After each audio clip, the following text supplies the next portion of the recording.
We've had a very open and productive meeting today. It is still continuing. We'll go back to our discussions after this. And we had touched on defense and security, on maritime security, on cyber, on space, as you heard from the High Representative. My meeting was preceded by a call on President von der Leyen this morning. I will also be meeting with Commissioners Šefčovič, Sikela, and Kubilius during my stay, and I hope to interact with President Metsola and members of the European Parliament also during this visit.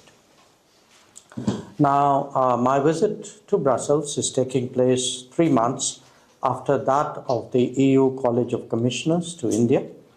Even in that time, it is apparent that the world order was in the midst of a profound change.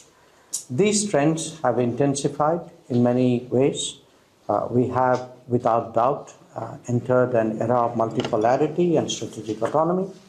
As two important poles of that emerging reality, there is a powerful case for India and European Union to forge deeper ties. Working towards that goal requires intensified cooperation in many domains, which is the reason why we are meeting.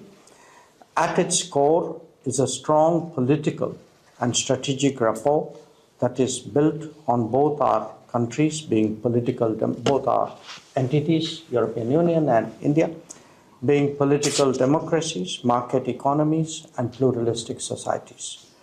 Naturally, how we look at the world and its challenges are shaped by history, geography, development levels, and experience. There will be situations when our perspectives may not be entirely identical.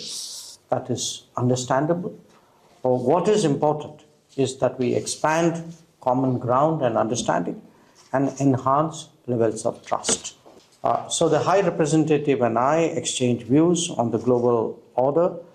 We will be discussing in the coming session the situation, of course, in Europe.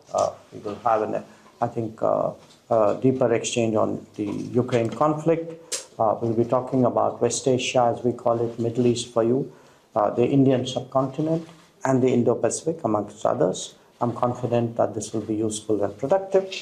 And as I said, we have spent the morning discussing defense and security cooperation, various dimensions of it. Let me add that stabilizing and de-risking the international economy is today a strategic priority for us.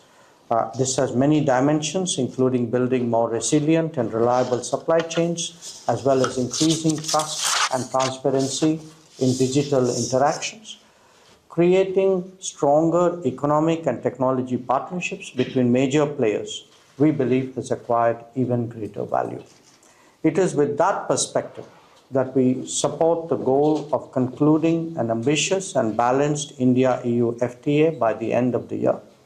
We also see great benefit in holding an early meeting of the Trade and Technology Council.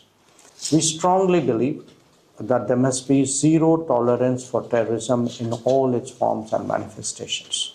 In that context, it is also essential that we never yield to nuclear blackmail. This is a shared and interconnected challenge for the global community, and it is imperative that there is strong international cooperation and understanding on the matter. I'd like you to understand, this is not a conflict between two states per se. This is actually a response to the threat and to the practice of terrorism. So I would urge you to don't think of it as India-Pakistan, think of it as India-Terroristan.